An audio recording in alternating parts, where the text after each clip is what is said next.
Pyramids का नाम तो आपने सुना ही होगा और उनका नाम सुनते ही हम सबके दिमाग में मिस्र यानी इजिप्ट का नाम सबसे पहले आता है।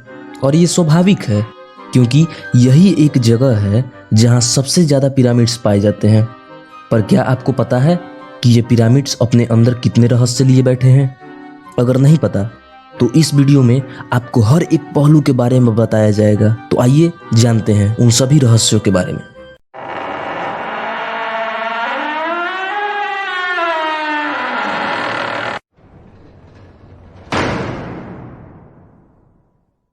कहते हैं कि एक समय में मिस्र की सभ्यता बहुत ही विकसित थी। वहाँ के राजा और प्रजा में काफ़ी प्रेम और विश्वास था।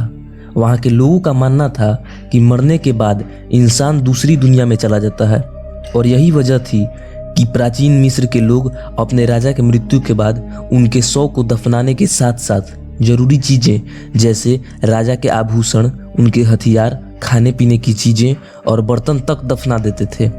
उन लोगों का मानना था कि ये सारी चीज़ें उन्हें दूसरी दुनिया में काम आएंगी। इसमें सिर्फ राजा के शव को ही नहीं बल्कि रानी के शव को भी दफनाया जाता था। सबसे महत्वपूर्ण बात तो ये है कि उन्हें ऐसे ही नहीं दफनाते थे, उन्हें पहले मम्मी बनाते थे और फिर आगे की प्रक्रिया करते थे। पर क्या आपको पता है कि मम्मी क्या होती है और इसे कैसे बनाया जाता था? तो आइए अब इससे भी पर्दा हटाते हैं। दरअसल प्राचीन मिस्र के लोग अपने राजा या प्रियजनों तथा जानवरों के मृत्यु के बाद उन्हें मम्मी में तब्दील करते थे, फिर उन्हें दफनाया जाता था। मम्मी बनाने की प्रक्रिया में लगभग 70 दिन लगते थे। उस प्रक्रिया में शरीर के सभी आंतरिक अंग जैसे गुर्दे, लीवर, फेफड़े आदि को पेट पर चीरा लगाकर निकाल लिया जाता था।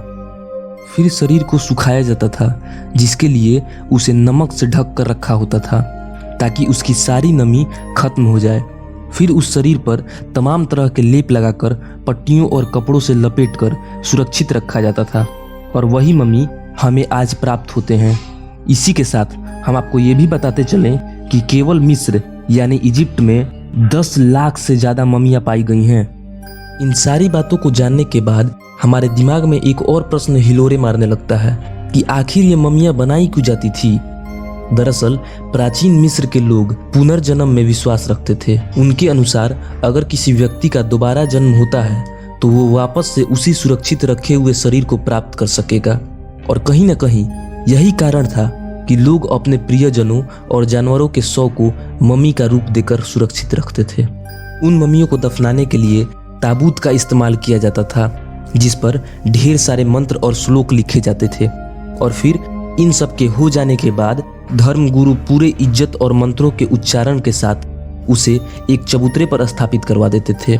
ये तो हुई मम्मी की बात। अब आइए पिरामिड के बारे में भी थोड़ी जानकारी ले ली जाए। पुराने समय में शवों को दफनाने के बाद विशालकाय मकबरे बनाए जाते थे जिन्हें पिरामिड कहा जाता था।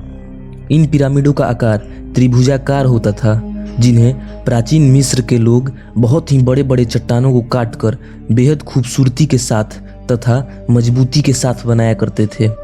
इन सब में सबसे पुराना पिरामिड सक्कारा में स्थित है, लेकिन मिस्र का ग्रेट पिरामिड ऑफ गीजा विश्व का सबसे बड़ा पिरामिड है जिसे वंडर्स ऑफ द वर्ल्ड के श्रेणी में भी रखा गया है।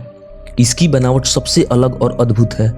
इसकी बनावट और रहस्यों को जानने के लिए दुनिया भर से लोगों का आवागमन लगा रहता है।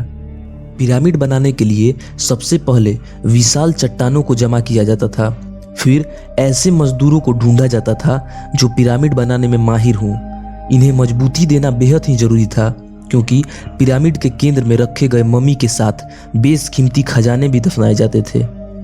गीजा के इस पिरामिड की खास बातों पर गौर करें तो सामान्य रूप से पिरामिडों में 4 दीवारें होती हैं, लेकिन गीजा के ग्रेट पिरामिड में 8 दीवारें मौजूद हैं।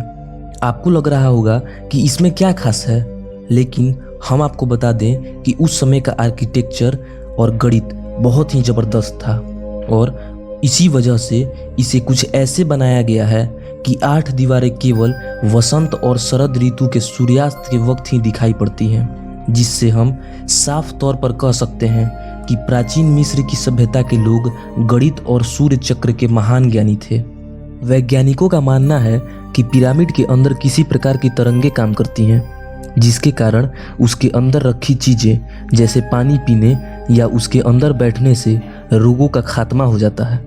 इन पिरामिडों से संबंधित कई अनसुलझे रहस्य भी हैं जिन्हें सुलझाने में आज भी वैज्ञानिक जुटे हुए हैं। तो आइए इन अनसुलझे रहस्यों के बारे में भी जानते हैं। उस समय न तो यातायात के साधन थे और न ही बातचीत करने का कोई जरिया, फिर भी विश्व के सारे पिरामिड एक जैसे ही क्यों हैं? मॉडर्न टेक्नोलॉजी ना होने के बावजूद भी इतने भारी पत्थर जिनका वजन लगभग 1 से 2 टन है, उन्हें कैसे उठाया जाता था?